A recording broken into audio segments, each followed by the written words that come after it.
Força Iscaleiros, aqui em toda parte eu tivemos, contigo pendurar a volta ao mundo, quero passar contigo todo. Olá a todos, o meu nome é Fábio. O meu nome é João. E bem-vindos a mais um episódio do podcast Iscaenses. Nesta temporada, Iscaenses pelo Mundo, entrevistamos antigos alunos do ISCA de Aveiro que emigraram e sabemos um pouco mais sobre eles e os países onde vivem.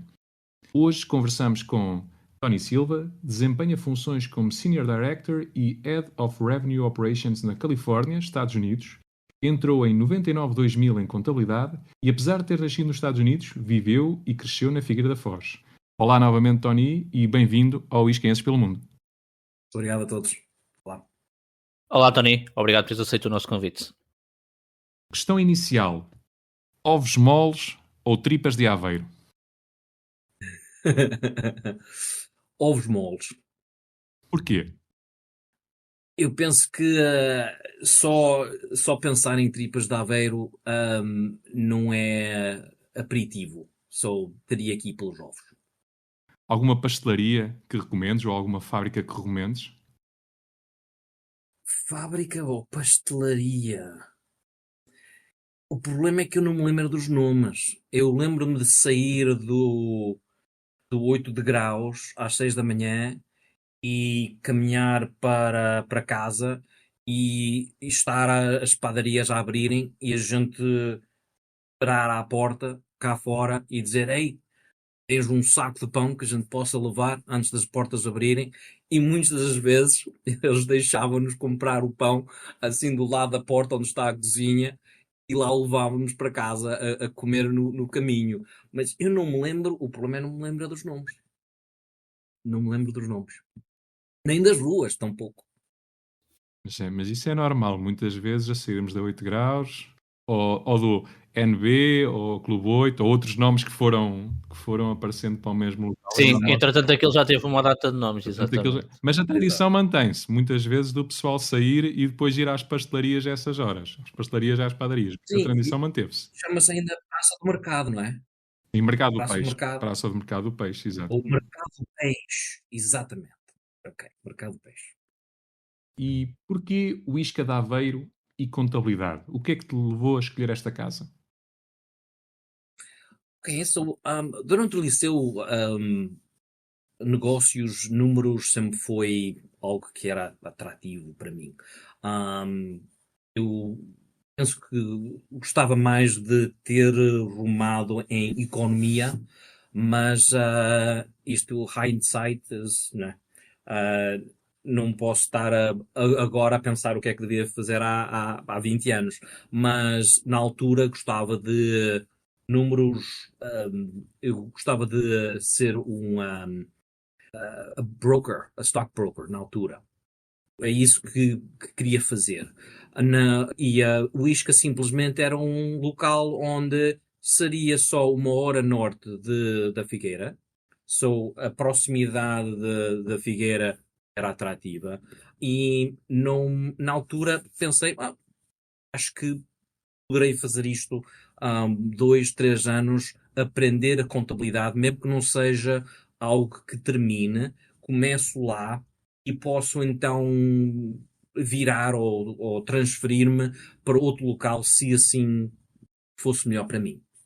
Mas essa foi a ideia inicial. E como é que foram esses tempos iniciais em Aveiro? Como é que era a tua vida no primeiro ano? É claro, é a primeira vez que sais de casa, não estás com o pai, nem com a mãe, nem ninguém te lava a roupa. E isso é sempre um programa interessante para toda a gente. Estás à procura de ti próprio como um indivíduo e, olha, simplesmente deixam-te numa cidade nova com um saco na mão e começas à procura de quartos. E eu comecei a viver com um casal que tinha um quarto lá em casa que não era ocupado e queriam alguém simplesmente para ajudar a renda.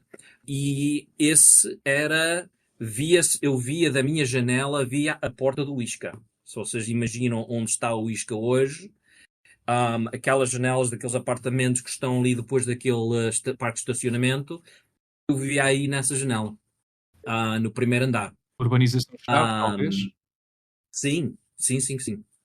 So, eu vivi aí então eu penso que foi os primeiros 8 meses. Os primeiros 8 meses. E depois comecei a conhecer mais pessoas do Isca. Não fui para Chade, infelizmente, não tive essa experiência, porque entrei na segunda fase. Portanto, a minha primeira experiência no Isca foi muito engraçada para mim. Quando estou a registar-me não sei, o front desk, não é? Uhum. A pessoa perguntou-me o meu nome, eu disse Tony Silva. E ela disse, António o quê? Eu, não, a Tony Silva.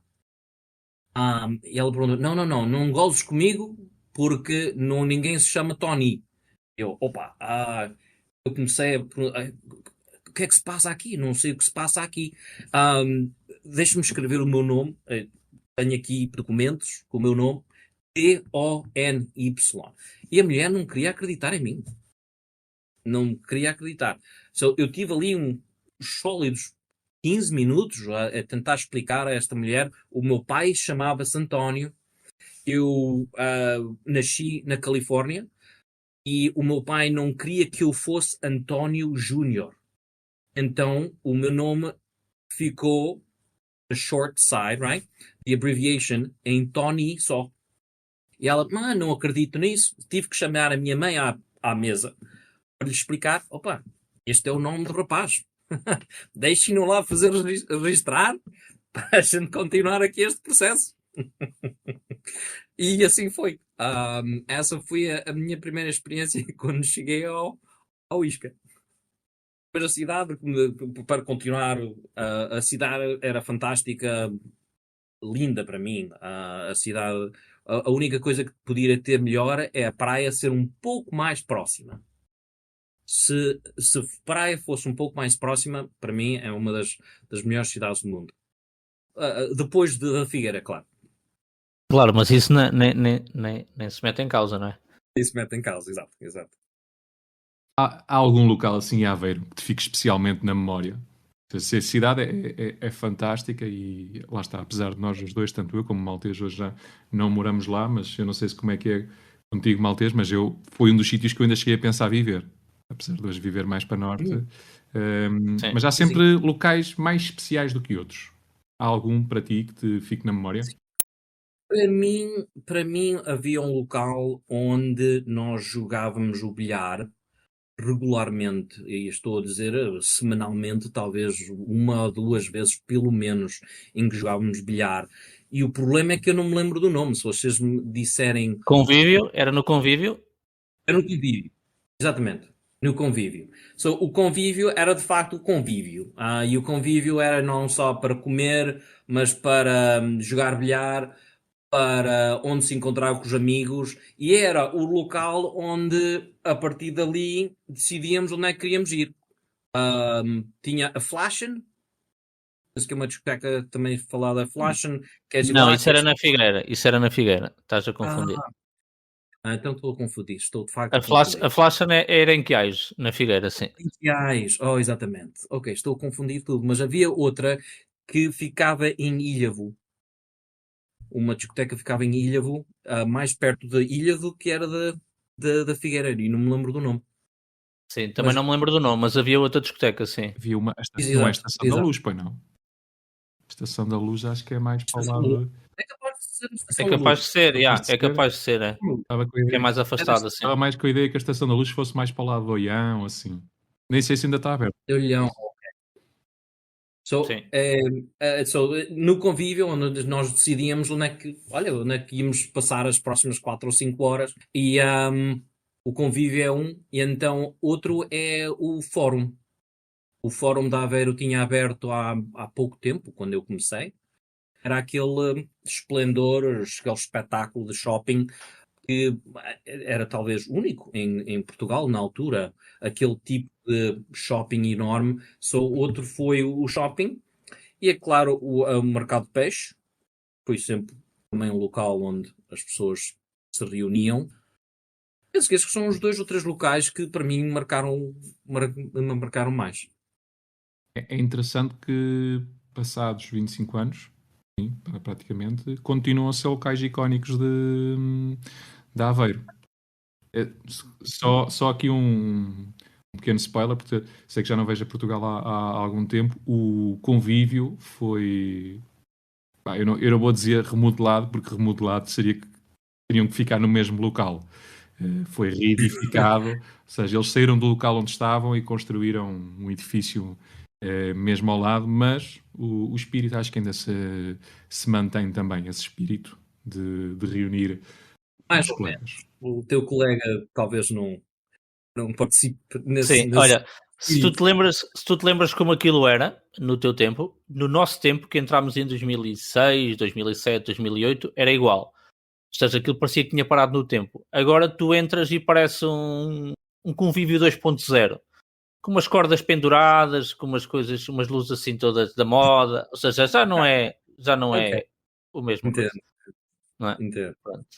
Foi mais por aí que eu abanei a cabeça. Sim. Verdade. Adorava ver, adorava ver. Vocês lembram-se de um café ou um bar KB ou BK? KGB, não era? APGB, Perto do mercado ok. do peixe, E o Shots, eram beber shots, não era? sim, e o dono, lembram-se do nome? Tiago? ui, aí é que eu já não me Era recordo. Tiago, penso que era Eu Tiago. acho que só conheci, e nem me lembro do nome, acho que só me lembro, era uma dona. Era uma senhora que estava à frente. Dona. Ok, porque esse Tiago era do mesmo ano do Isca que eu, e eu penso que ele, tenho quase a certeza que ele abriu um bar em Aveiro, não sei se ainda lá está, se não, e foi anos depois de nós finalizarmos o curso. Por isso é que eu pergunto.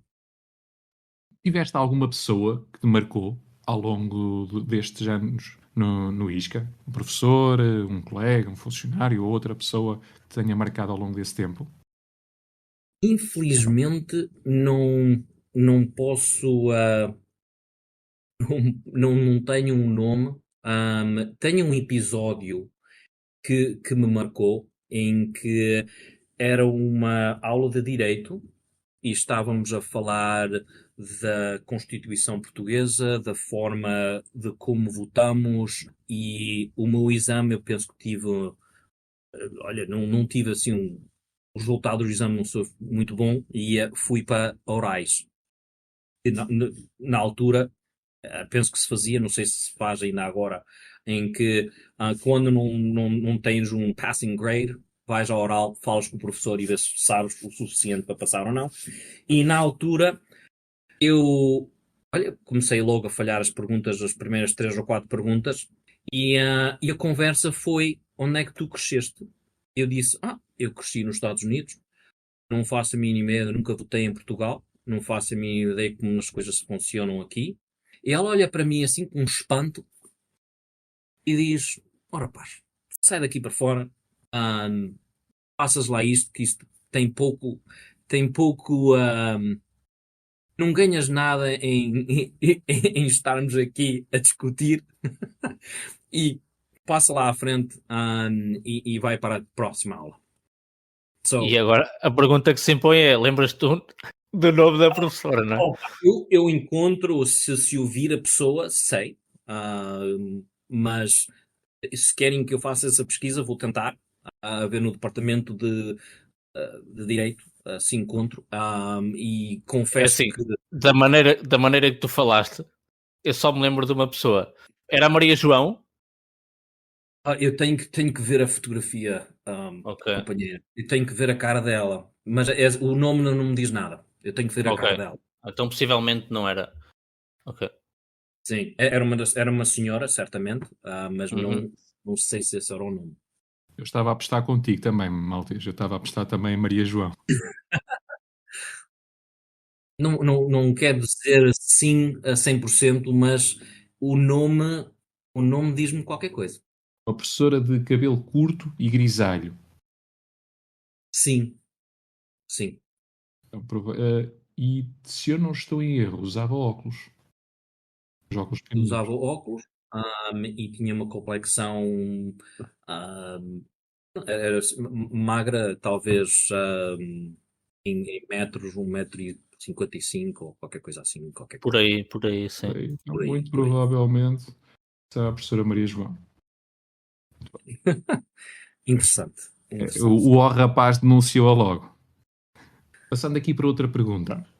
A nível extracurricular, estiveste na tesouraria da AISCA e fizeste parte também de um torneio internacional de futebol 11, onde foste jogar a Barcelona.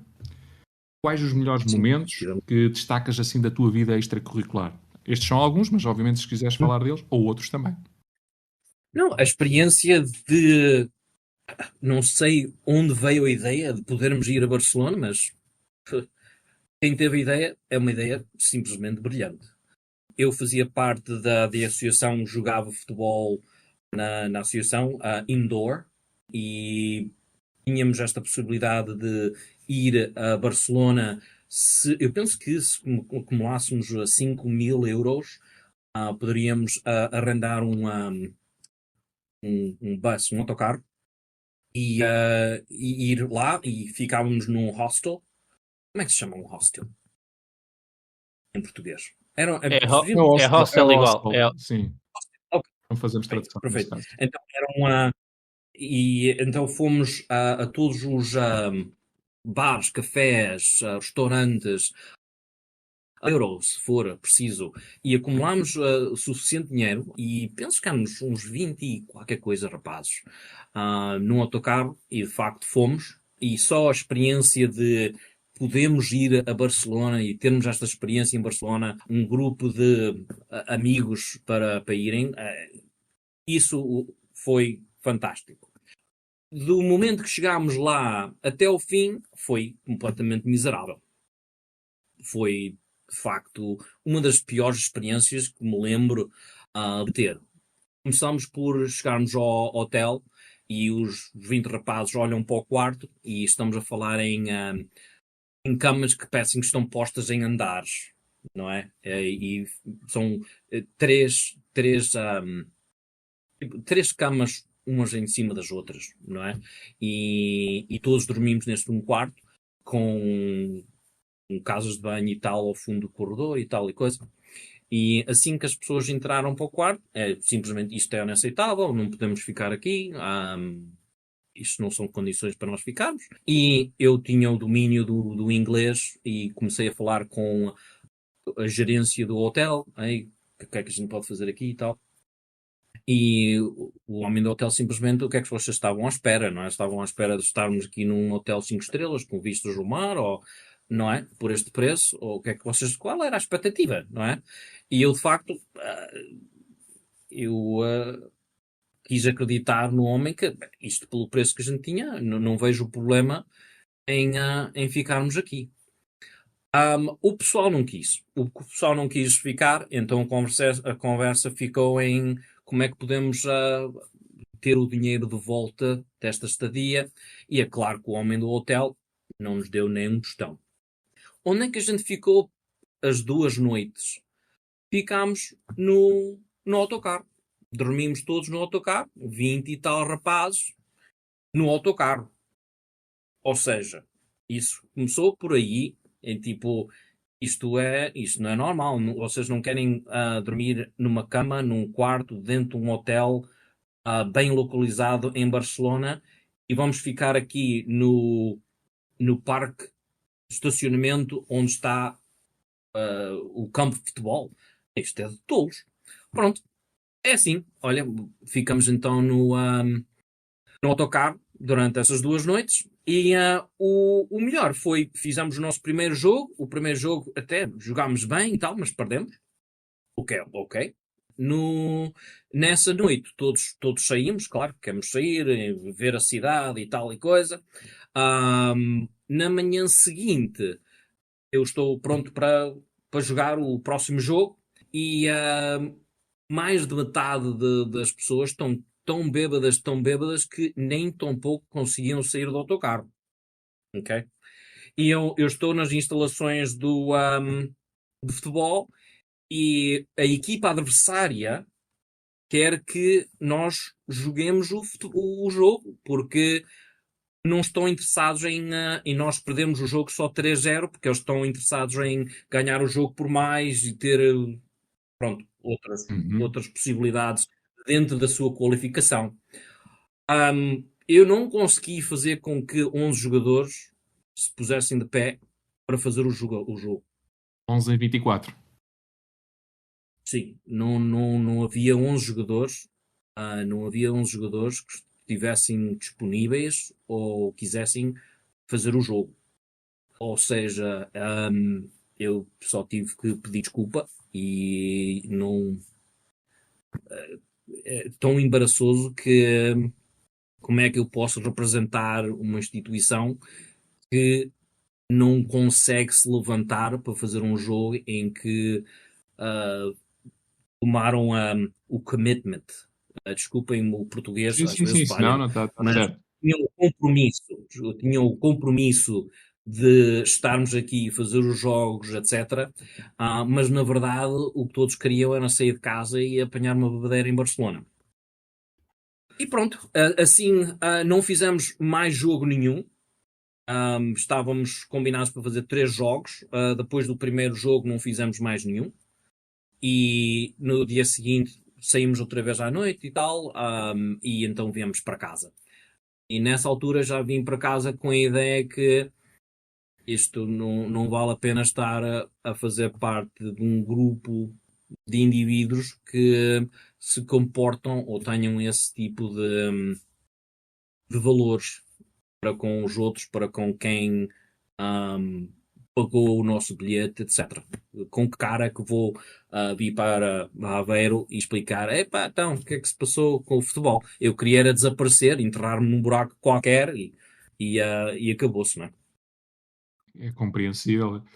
Eu já tive também a minha cota parte de bater portas para conseguir patrocínios, na altura para a praxe, e é como dizes, é o compromisso e é a cara que tu também dás aos patrocinadores de dizeres, olha, tenho este projeto, vocês se me apoiarem, este projeto pode ir mais para a frente, acreditem em mim, e é sempre desagradável se ocorre uma situação em que por culpa terceira não consegues avançar e sentes que falhaste ali com isso.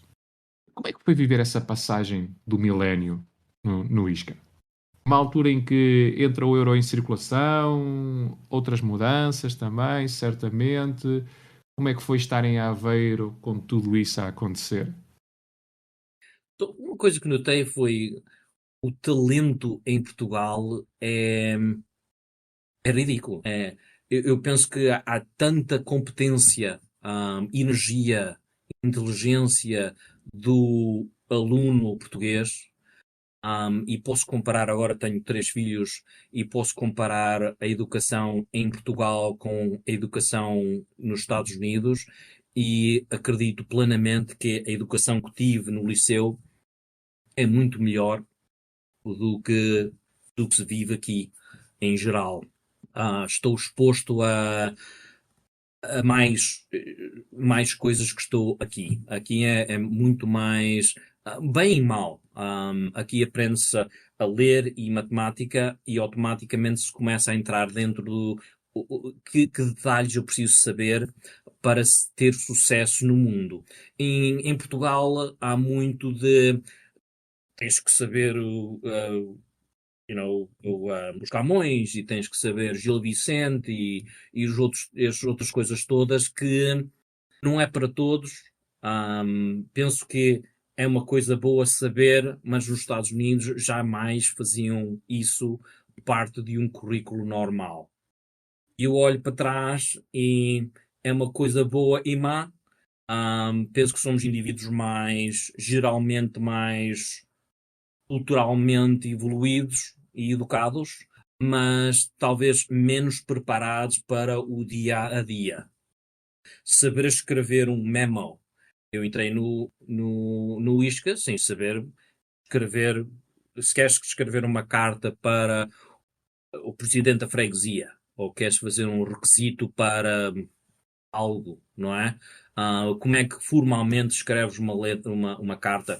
Nada disso foi formalmente falado ou educado, ou, não é? Portanto, nessa parte falhou. Mas a pergunta era... Era mais ou seja, na passagem do milénio. Quando estás Sim, ali, enfim, várias coisas que aconteceram. Uma delas foi, para mim, mais emblemático, foi deixarmos o escudo e passarmos para o euro. exato. Mas também toda aquela parte do 1999-2000 em que muita gente acreditava que o mundo ia acabar. Sim, só eu dei um pouco de contexto em Uhum. como entrei e as minhas expectativas quando cheguei ao ISC Uhum. era de facto, eu queria estar inspirado, não só queria aprender contabilidade e gerência de negócios, etc., mas queria estar inspirado onde esta instituição vai-me dar portas para onde, não é?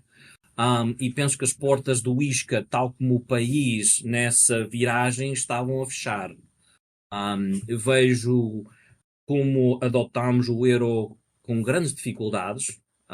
Penso que a inflação subiu tremendamente quando 1 euro correspondem a 200 escudos na altura.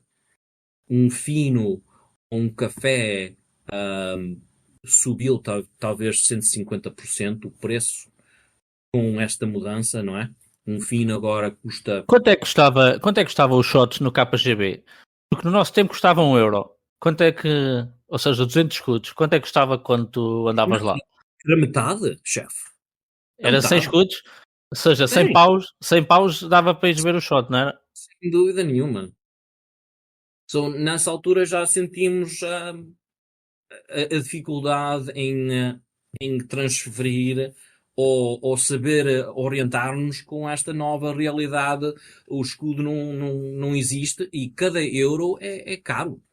Quando apresentas 1 euro para um café, 1 euro para um fino, 1 euro para isto e para aquilo, dói. Dói, claro que eu não trabalhava, mas dói. E essa experiência então levou-me a pensar o que é que eu vou fazer quando eu sair do ISCA, não é? Temos não só a transformação do escudo e a inflação está a subir, um, o GDP, o Gross Domestic Product de Portugal estava em declínio também. Eu penso que se não era negativo, era nos 1%, e se tanto, nessa altura. Havia claras dificuldades de progresso, de desenvolvimento, e até hoje continua a ver o governo de Portugal como não acreditam no entrepreneur, não nos dão as pernas para criarem os próprios negócios. Há muito red tape, os impostos são incrivelmente altos. A média de quanto ganham, não é? O poder de consumo de cada português é mínimo, comparando com o resto da Europa. Todos estes fatores fizeram-me pensar, ok, o Isca não me vai dar portas. O que é que eu conheço, o que é que eu tenho acesso que me possam abrir mais portas? E então, nessa altura, começou a ideia de por que não ir para os Estados Unidos. Nessa altura, sim, Ou seja, no fundo tu nasceste nos Estados Unidos e veste dos 8 aos 22 mais ou menos em Portugal, né, na Figueira. No fundo foi nessa altura que pensaste que o regresso seria uma boa opção, voltares para os Estados Unidos? Ou era algo que teve sempre planeado, desde o início? não. Então, no tempo, os meus pais divorciaram-se quando eu tinha 16 anos. 16, 17 anos. Eu nessa altura puseram essa hipótese de irmos para Portugal, até porque a maioria da família da minha mãe mora aqui, e nessa altura a minha mãe claramente tinha esse desire. Ai, esse Esse desejo, desejo, sim. obrigado, esse desejo de vir. Mas nessa altura tínhamos amigos de liceu, e estava a competir em remo, íamos a nacionais todos os anos a competir, a remar, continuei a fazer isso até nos anos de isca, continuei a remar até Competias no ginásio, não é? sim, no ginásio com o Figueirense. E competia lá, olha, comecei, não sei, tinha 15 ou 16 anos e continuei. E até me perdi nesta conversa, mas Quando é que tiveste a ideia de voltar para os Estados Unidos? a ideia começou por não queríamos voltar porque tínhamos amigos, olha, eu gostava de cá estar, e a ideia começou quando o meu irmão veio para Aveiro para a engenharia mecânica, e nessa altura partilhávamos um quarto, e a ideia surgiu até do meu irmão e dizer: isto é o melhor sítio para nós explorar o nosso futuro. É aqui em Aveiro, é com estes cursos que nós vamos adiantar-nos profissionalmente.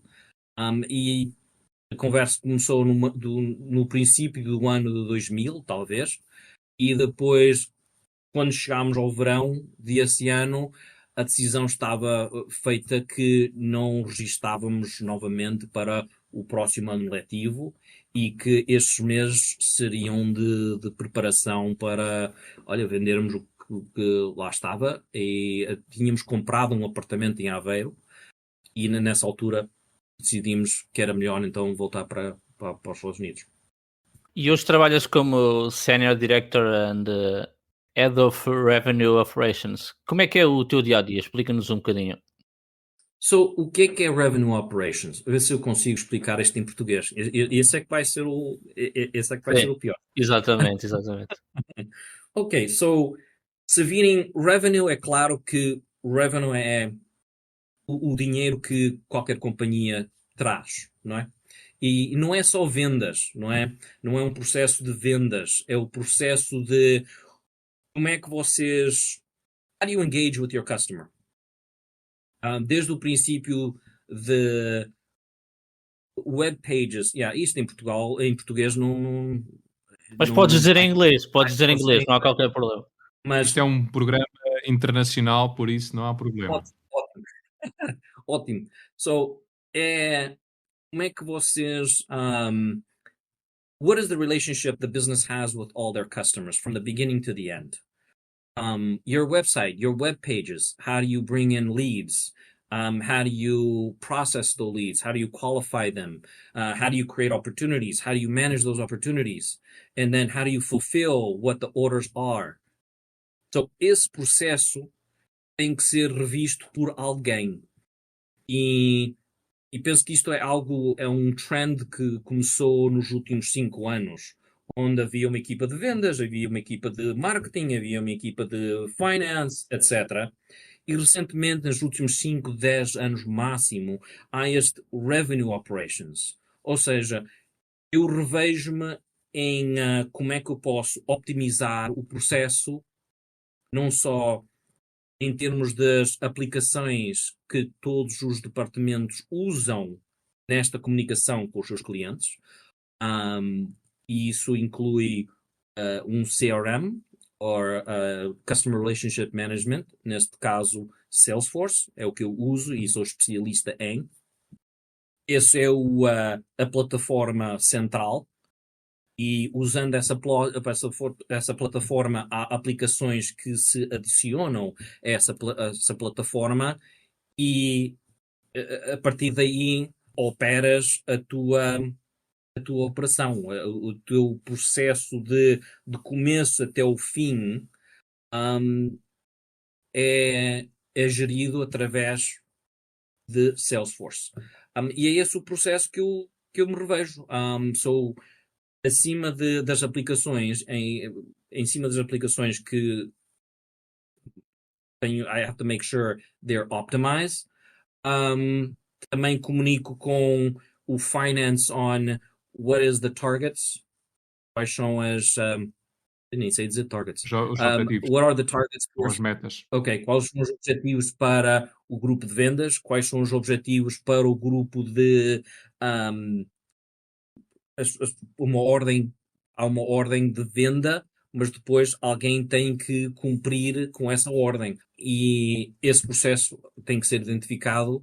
And how can I optimize what sales do, marketing does, pre-sales does, and in the back end, those that have to deliver the product or the service, how can we have one single goal and make the process of the customer coming in the simplest and fastest process? So we reduce sales cycles instead of being 6 months before, etc. And the speed in which they communicate with us is better. The way we invoice them is better. Anything that we have to do with the customer, we are able to handle it in a more optimized, efficient kind of way. E é isso que eu... Por seres português ou por falares português, trabalhas em algum mercado português ou para o mercado português, no sítio onde trabalhas, ou unicamente para os... Infelizmente não. Gostaria muito de abrir esse espaço para ter essa aproximação a Portugal ou a empresas portuguesas, mas não. Eu trabalho por uma companhia que foi comprada por uma das maiores private equity firms dos Estados Unidos. So, OurSystems foi comprada o ano passado, no final de 2023, foi comprada por 360 milhões. E nós agora estamos parte desse portfólio de private equity firms, parte de Blackstone. E, não, eu gostava muito. Fizeste uns mais negócios com Portugal, com empresas portuguesas, mas o facto de eu falar português tem zero a ver com o que faço. Eu estava a perguntar porque muitas daquelas pessoas com quem nós já temos falado ao longo das últimas entrevistas, no fundo, o falar português abriu sempre algumas portas, ou trabalhando no sítio onde estão para o mercado português, ou apoiando a empresa de Portugal, porque geralmente trabalham em grupos e muitas vezes dão algum apoio porque conseguem falar português com os colegas de cá e facilita bastante o contacto. Por isso é que também estava a perguntar, apesar de estás do outro lado dos Estados Unidos, não é? Como estás na Califórnia, como é que é viver e trabalhar na Califórnia? Tu moraste uns anos em Portugal, moras há bastantes anos na Califórnia. Qual é que é, assim, para ti a grande diferença entre Portugal e a Califórnia? A grande diferença, the million dollar question, sem dúvida. Mas viver numa pequena cidade como a Figueira da Foz e viver em São José ou São Francisco é de facto noite e dia. Penso que as pessoas aqui não são tão simpáticas ou amigas irmãos do próximo ou amigos do próximo, não é? Não há esse tipo de... como se diz?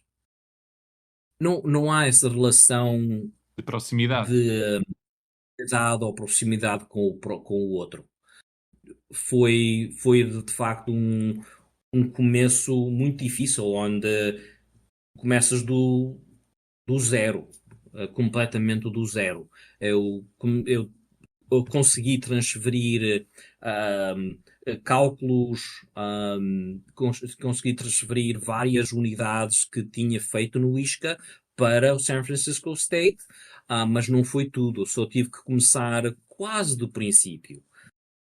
E começando quase do princípio, qualquer tipo de português ou conexão com Portugal caiu por completo, foi um completo começar de novo.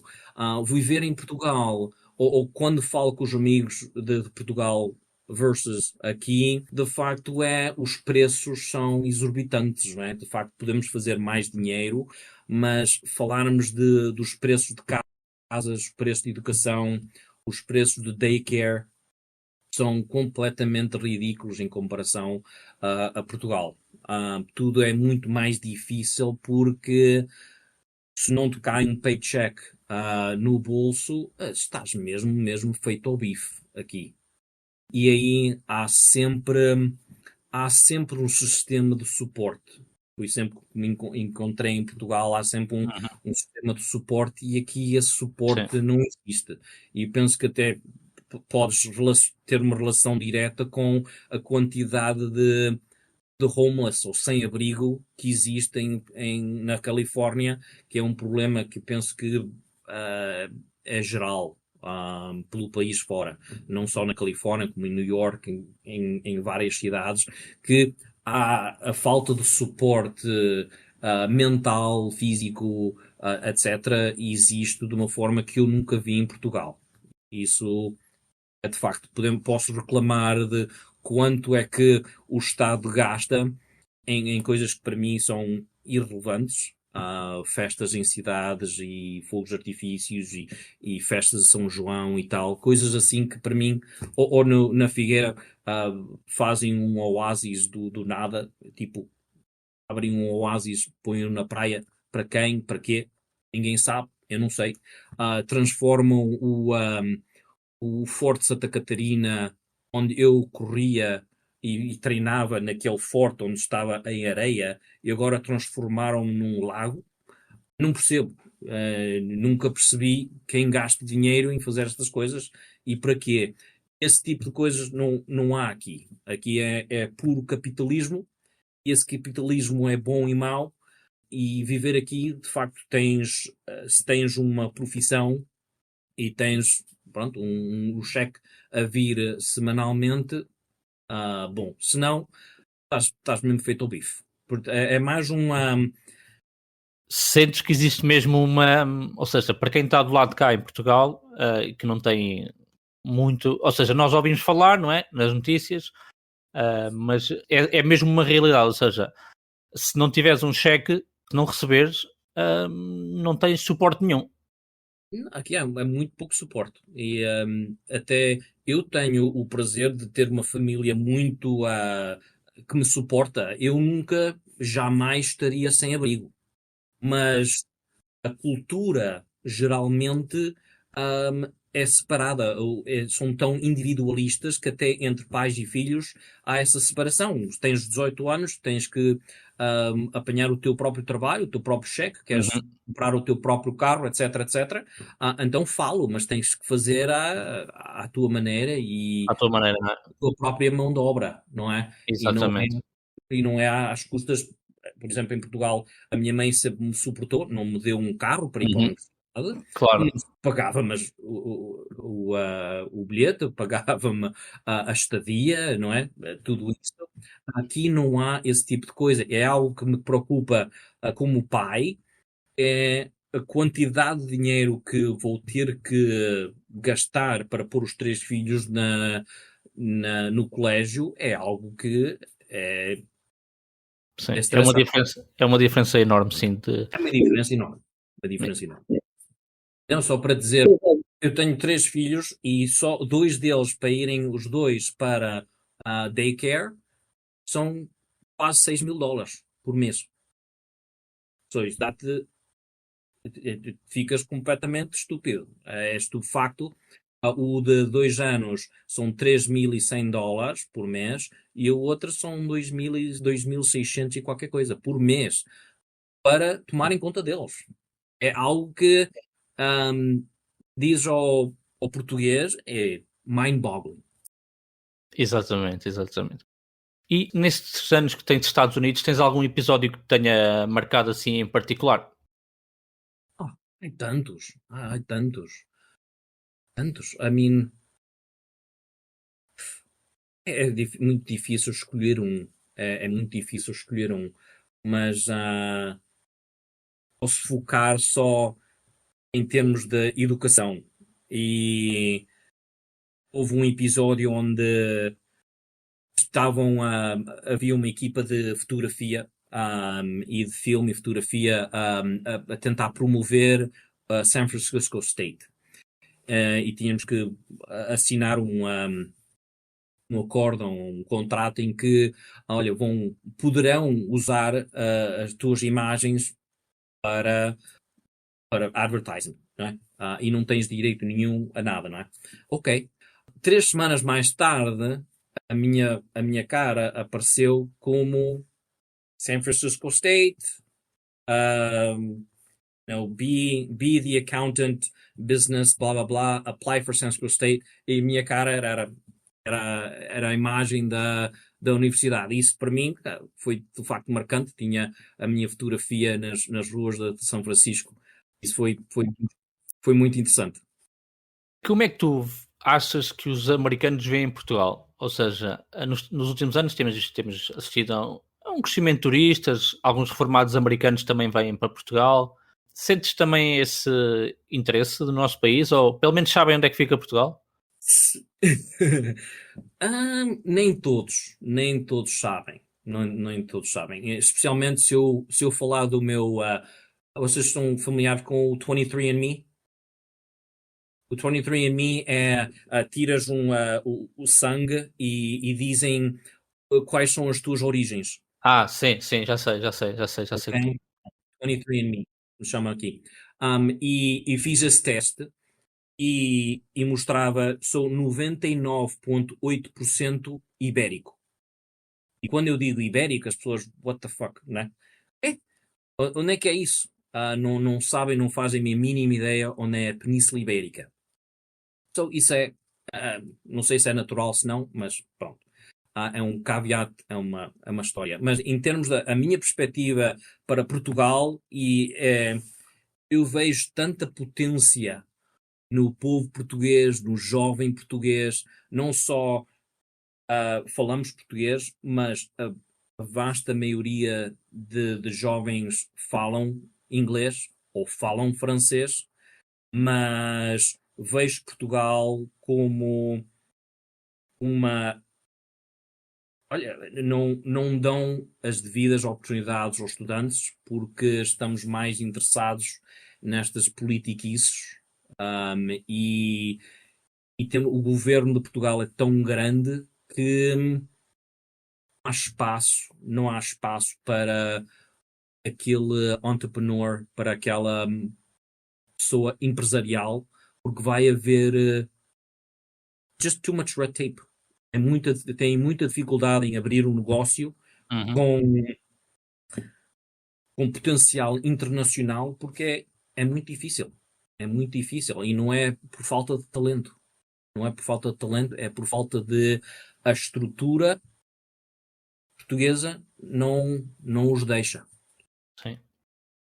Em retrospectiva, consegues dizer como é que a passagem pelo ISCA influenciou, ainda que de forma curta, a tua vida atual? E tens algum momento especial que te recordes com alguma nostalgia sempre que te lembres do ISCA?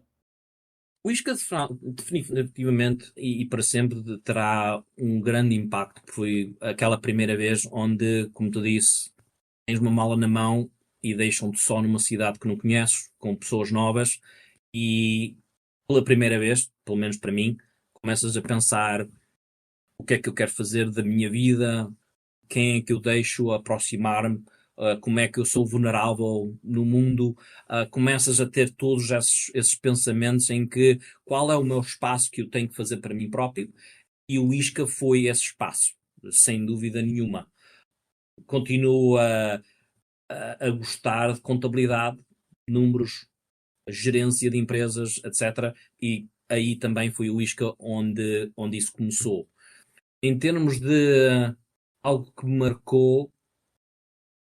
Sem ser o torneio de Barcelona, né? Que já percebemos que te marcou bastante, teres dormido no autocarro. Sim. O que é que marcou mais? Eu penso que foi mais as amizades que fiz e continuo a ter um grupo de Facebook onde as pessoas que lá encontrei, esses amigos de facto vão ser para sempre. Infelizmente não os vejo há 20 anos. Mesmo quando fui aí em 2013 não vi. Todos eles têm agora filhos, ou muitos deles têm agora filhos, e gostaria muito de os ver outra vez, porque eles ajudaram-me a definir quem eu sou, o que é que eu quero, e penso que vivemos isso juntos. Como pergunta final, que conselhos é que darias a quem estuda atualmente no ISCA e aos colegas que por lá passaram? Aquilo que eu eu quero acreditar, e não sei se aplica neste momento. No ISCA, sempre tivemos, quando entrei, sempre houve um currículo que já estava feito para ti. Entraste, sabes exatamente as classes que vais ter durante os próximos 4 anos e só se terminares estas classes, terminas o curso. Eu quero acreditar que os estudantes têm hipótese de considerar que classes tiram e se não podem, eu highly recommend que eles tirem algo outside, tirem algo suplementar do ISCA, porque o ISCA não pode ser o teu mundo, simplesmente não podes pôr todos os teus ovos in that basket.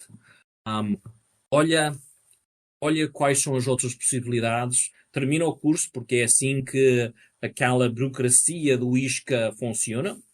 Tens aqui o teu currículo, tens que o terminar, mas tens que saber ver o que há fora deste grupo. Penso que isso ajudaria em várias áreas. Não interessa se vais para marketing ou queres abrir o teu próprio negócio.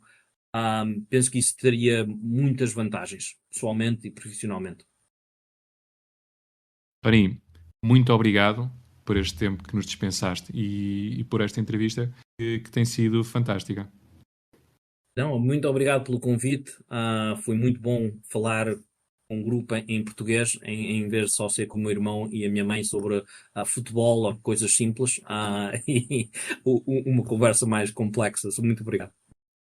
Muito obrigado, então, e também muito obrigado a todos os nossos ouvintes que nos têm acompanhado ao longo de todos estes episódios. Já sabem, não percam o próximo episódio, porque nós também não. Até o próximo episódio. Obrigado. Boa sorte, pessoal. Tudo bom.